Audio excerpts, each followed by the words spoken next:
So we've just got these guys off our trees here at the Garden Feast, and there's a beautiful passion fruit sort of aroma, even I guess pineapple-y smell as well.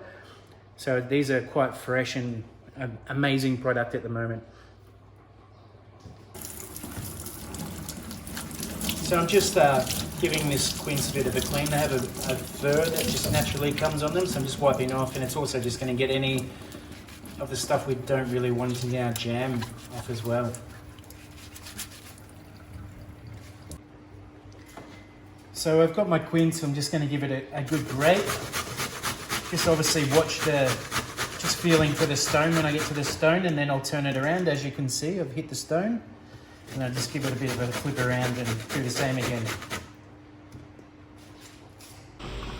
In the pot I've got about 8 litres of water to about 4 kilos of grated quince, and I'm just slowly poaching that off for about an hour and a half just to make sure the quince is really cooked. If I put in the sugar straight away, obviously the sugar will start to burn before the quince is actually cooked.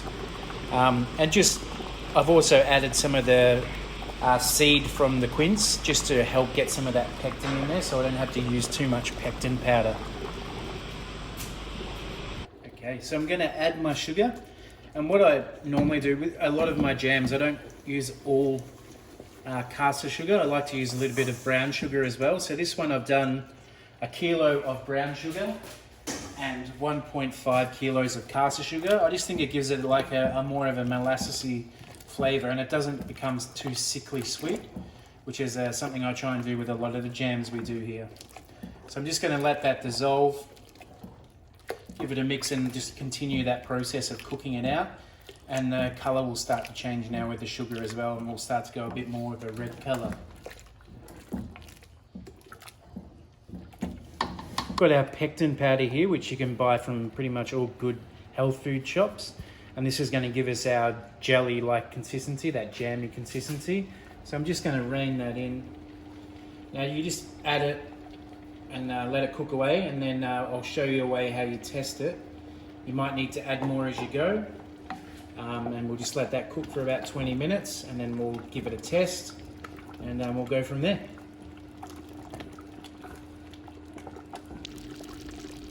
So as you can see, the bubbles are getting quite tighter now and a lot smaller and bubbling away quite a lot, which is a good sign that it's thickening up to the consistency we want.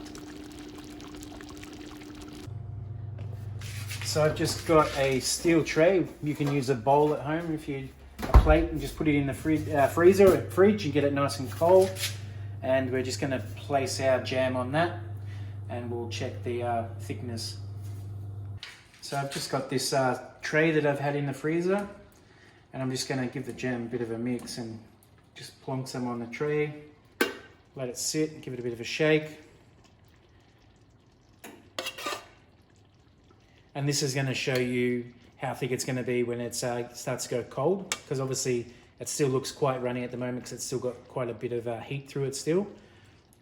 So I just give that a bit of a push around, and you can see it's holding its shape. And if you put it on your finger, it feels quite tacky, so you'll know that it's the right thickness.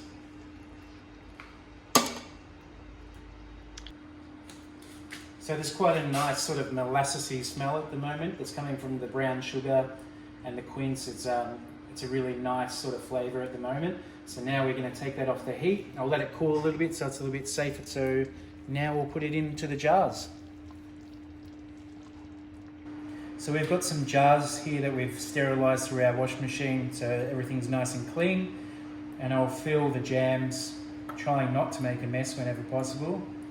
And then the lids will go on while they're still hot, and they'll go into a pot submerged in water, and we'll bring that to the boil and let it cook for 10 minutes, and then they're all ready to go for labelling. So when will they be available, Jace? They will be available tomorrow.